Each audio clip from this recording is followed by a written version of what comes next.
দিদি, 21শে জুলাই মঞ্চ থেকে দেখা যাচ্ছে মমতা বন্দ্যোপাধ্যায় বাঙালিদের প্রতি একটু উদ্বেগ হয়ে গেছেন। ভিন রাজ্যে যে সমস্ত বাঙালিরা কাজ করছেন তাদেরকে হেনস্থার শিকার করা হচ্ছে বলে তিনি দাবি তুলছেন। তারই প্রতিবাদে 28শে জুলাই তিনি বাংলার বাঁচাও বলে একটি কর্মসূচি করছেন, যেখানে পাশে থাকছে অনুব্রত মণ্ডল। কিন্তু সেই অনুব্রত মণ্ডলই তো বাংলার একজন পুলিশ কর্মী, মা বোনকে বাচ্চারা ভেবে অশ্লীল কথাবার্তা বলেন। সেই তাকে নিয়ে আবার কিসের বাংলা লোকেদেরকে সম্মান বা বাঁচানোর কথা বলছেন তিনি? দেখুন, অ্যাকচুয়ালি বাংলাকে এবং বাংলার অস্মিতাকে যিনি জলাঞ্জলি দিচ্ছেন তার নাম হচ্ছে মমতা ব্যানার্জি। বাইরে যারা পরিযায়ী শ্রমিক গেছে, এতদিন তো কারোর উপর অত্যাচার হয়নি। আমাদের ছেলেপিলেরাও তো বাইরে রয়েছে, অনেক পরিচিত যারা বাইরে রয়েছে, তারা তো কোনোদিন হেনস্থা হয়নি। আজকে আপনারা দেখুন, বিহারে উড়িষ্যায় 444 জন পরিযায়ী শ্রমিক গেছে, তার মধ্যে 335 জনের যে ডকুমেন্ট, সেই ডকুমেন্ট হচ্ছে ভুয়ো। তাহলে আপনারা কি বলছেন যে এখান থেকে আপনারা নকল ভোটার কার্ড, নকল আধার কার্ড, নকল বার্থ সার্টিফিকেট দিয়ে যখন পাঠাবেন এবং সেটা যখন ভুয়ো প্রতিপন্ন হবে তখন তাদেরকে রেখে দেবে, তাদেরকে কিছু বলবে না, তাদের গ্রেপ্তার করবে না? তাহলে কি বাইরে বাঙালিকে অপমান করা হচ্ছে? বাংলাদেশে যারা থাকে, যারা অনুপ্রবেশকারী, যারা জঙ্গি, তারা তো সবাই বাংলায় কথা বলে। তাহলে বাংলাদেশ থেকে যারা এখানে আসবে বা এই বাংলাদেশ থেকে এখানে এনে এখানে মমতা ব্যানার্জি তাদের ভোটার কার্ড, আধার কার্ড, বার্থ সার্টিফিকেট সমস্ত কিছু দিয়ে যখন বাইরে ভারতবর্ষের বিভিন্ন জায়গায় ছড়িয়ে দিচ্ছে, তখন তাদেরকে সেই ডকুমেন্ট, ভুয়ো ডকুমেন্ট চেক করে তাদের বাইরে পাঠিয়ে দেওয়া বা তাদেরকে গ্রেপ্তার করা, সেটা কি অন্যায়?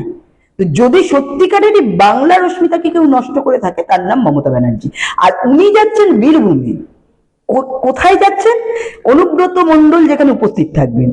যেই অনুব্রত মণ্ডল একজন আইসিকে, তার মা, তার বউকে তুলে যে ধরনের অশ্লীল ভাষা বলেছে, যে ভাষাটা আমরা কোনো মিডিয়াকে প্রকাশ্যে দেখাতে শুনিনি, মানে দেখানো যাচ্ছে না, সেই জন্য দেখাইনি।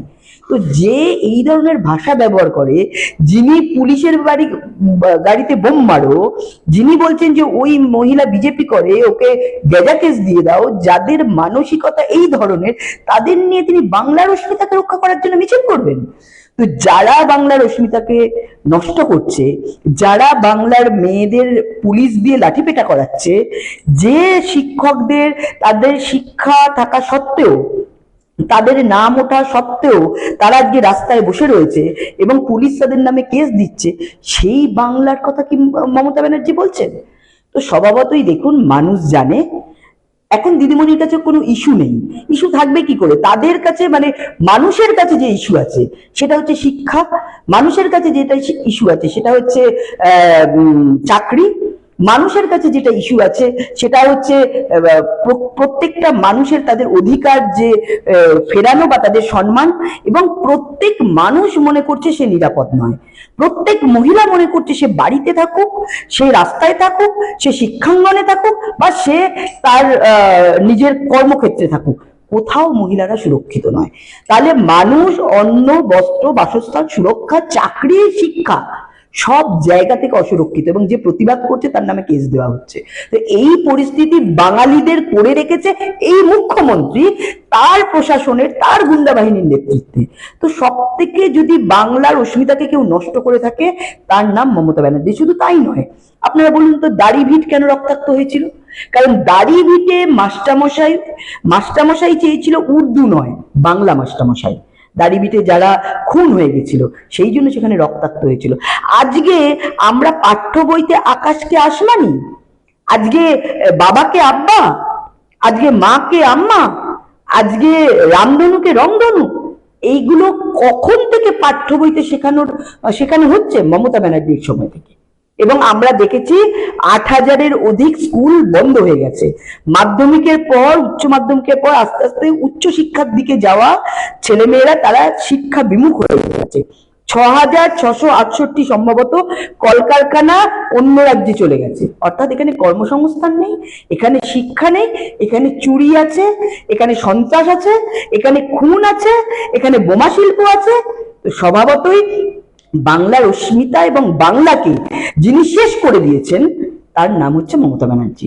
এখানে রবীন্দ্রনাথ ঠাকুরের যে তার ভিটেতে, সেখানে উপেন্দ্রনাথ ঠাকুরের যে তার বাড়ি, সেটাকে ধূলিসাৎ করে দিয়েছে। এই হচ্ছে মমতা ব্যানার্জি এবং তার সরকার এবং তার দল বা তার গুন্ডা বাহিনী এবং প্রশাসন সব মিলেমিশে এক হয়ে গেছে বাংলার অস্মিতাকে নষ্ট করার জন্য।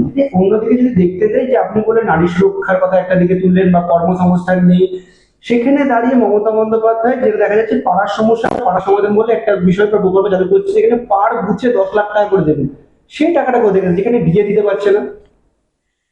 দেখুন, কেন্দ্র সরকার সাধারণ মানুষের কাজের জন্য বিভিন্ন খাতে প্রচুর টাকা দিচ্ছে, কিন্তু আমরা দেখতে পাচ্ছি সেই খরচ হচ্ছে না। আগের বারেও আমরা ভোটের সময় দেখেছি যে মিড ডে মিলের টাকা যারা এই বুথে বসেছে বা প্রিসাইডিং অফিসার ছিল তাদের সেই খাতে খরচ করা হয়েছে।